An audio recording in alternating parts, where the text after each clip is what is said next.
Hi friends! This week I'm going to be trying Shrinky Dinks. I've never tried them before, but I've seen tons of other crafters do them on YouTube and Instagram, and I'm cautiously intrigued by them. I discovered that there's actually 3 different kinds of Shrinky Dink plastics.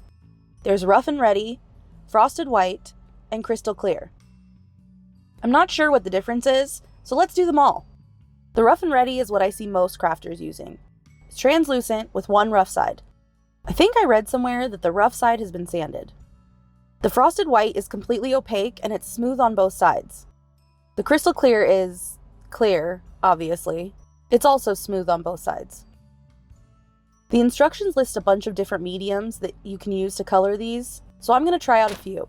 I see that a lot of people use Posca pens and colored pencils. The instructions also list markers, so I'm going to try out alcohol markers. I want to try all 3 different mediums on all 3 different plastics, so I'm going to end up with 9 different combinations. The package says that the plastic shrinks down to 1/3 of its size, so I used 1/4 of a piece of paper for each sketch.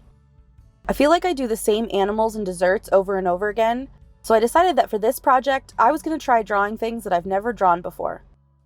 I tried a few new animals, bugs, and creatures, and I even drew one people. He's not great, but I drew him. I also gave each of them an accessory, so that I would have 2 of each combination to evaluate. After I sketched these all out, I darkened them up and taped them to a piece of plastic. If you notice that these are off center, it's because I don't like to waste anything. I decided to save the larger scraps to do a bit more experimenting. I started off with paint markers. This is what I see most people using. It always seems to come out really opaque, but it can look sort of fuzzy after baking if too many layers are added. So I pre-planned where my shadows were so that I could try to do everything in one coat. After the first coat was done, I separated the sketch from the plastic to touch up any spots that needed it. On the rough and ready plastic, we have a caterpillar and his accessory, a potted plant. Obviously I know caterpillars don't live in potted plants, but this isn't his home. It's like his man cave. He just hangs out there sometimes. For the white plastic, I did a pufferfish and a seashell. The white plastic was a bit harder to see the sketch through, but it wasn't impossible. For both the clear and the white plastic, they're so smooth that I half expect the paint to just explode off of them when they shrink. It's really easy to get rid of any mistakes just by scratching them off, but you can also accidentally scratch the paint if the marker isn't juicy enough. On the clear plastic, I did a dragon, and his accessory is a rainbow, because dragons fly in the sky, and not just because I wanted to draw a rainbow.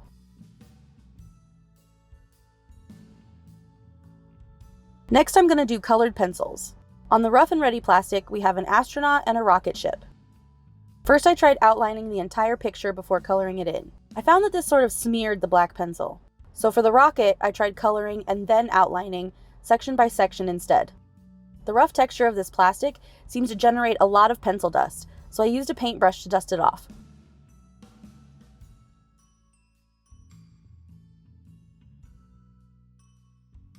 For the white plastic, I did a monster and a teddy bear, because monsters need cuddles too. And for some inexplicable reason, that is not because I filmed these out of order, I went back to outlining the entire character first before coloring it in. I found it really hard to get a dark, even coverage on this white plastic. These are Prismacolor pencils, which are very soft, but no matter how hard I pressed, it still looked really streaky. I'm hoping that when I bake this, it will shrink down and maybe fill it in. On the clear plastic, I did a parrot. And since parrots live in the Amazon, she has a package as her accessory. I mean, I thought it was funny. I did try pencil first, but I could not get the pencil to stick to the clear plastic at all. Not even a little bit. No matter how hard I pushed, nothing. I wanted to try a different medium, so I tried these water-resistant markers. I don't have very high hopes for these because the ink pooled weirdly and they never even fully dried. Last, I'm going to test alcohol markers. I love alcohol markers. They're great on paper and they blend so evenly, but I'm not sure how they'll work on this. For the rough and ready, I chose an owl and a star. I've heard that when you shrink the plastic, the colors darken a bit, so I chose light colors for this one. But I think I might have gone a little too light. On the white shrink plastic, I did a cow and milk. It's very obvious that the markers don't cover evenly. He looks even more spotty than I intended.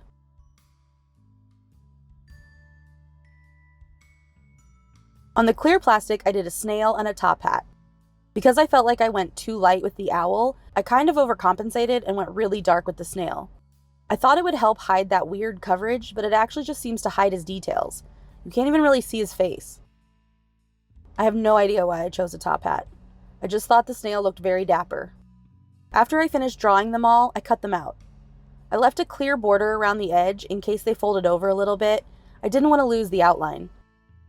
I found while cutting that these crack really easily, especially the rough and ready and crystal clear variety. You can't do any sharp curves or tight corners in one pass. You have to kind of come at it from two different directions. It does seem like the white plastic is just the tiniest bit more flexible. I didn't do any major bending or anything, but I was able to get into the corners without cracks. All of the varieties did this really fun thing where they flung sharp bits out into the ether for me to find later on with my bare feet. After cutting them all out, I took them to the oven to shrink them. I didn't record this because the shrinking process was really stressful. I had to keep opening the oven and sticking my hands in there trying not to get burned while I was trying to uncurl and flatten them back out. I did all of these one at a time because I was so scared of having to rescue them.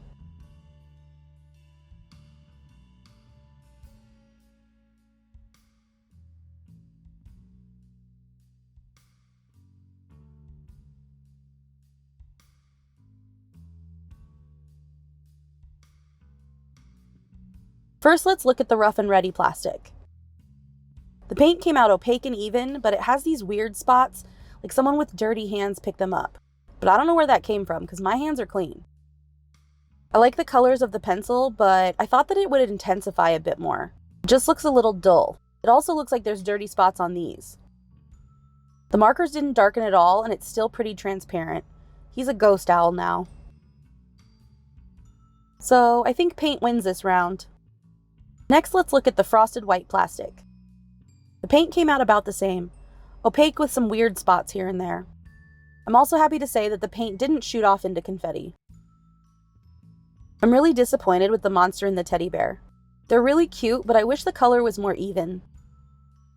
The alcohol markers didn't really improve with baking either. They also left the surface really shiny, and you can see all of these bumps and dents. I don't even know where those came from. Again, I think the paint markers win. Last, let's look at the crystal clear plastic. The paint performed well again, and it adhered really well. It doesn't even scratch off.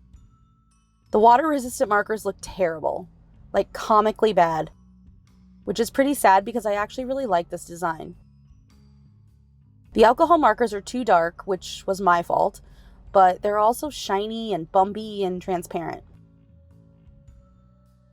So I think the clear winner here is Posca pens. They didn't come out perfect, which is most likely user error, but they're by far the best of the three mediums I tried. I went through and picked out all of the ones that I liked enough to finish and make into pins. Out of 9 combinations, I ended up with 5 that I liked. I tried to fix the weird spots by coloring over them with colored pencil, but the jury's still out on whether this worked or not. I decided to use Dimensional Magic to seal all of these. I know you can use plain Mod Podge, but I wanted to try and hide the dents and bumps. Dimensional Magic doesn't come with a lot of instructions, so even though I did my best to coat these evenly, I went a little heavy-handed and flooded a few of them. After they dried, I noticed that a few of them puddled on one side and made it very obviously uneven, so I guess when you let this stuff dry, make sure that it's on a perfectly level surface. I went back in with the Dimensional Magic for a second coat to try and even them out. It sort of worked, if you don't look too close, and you're slightly blind. But all kidding aside, I'm really happy with my first try. I definitely want to do more research on other mediums and different techniques to try. Let me know in the comments what your favorite way to do shrink plastic is.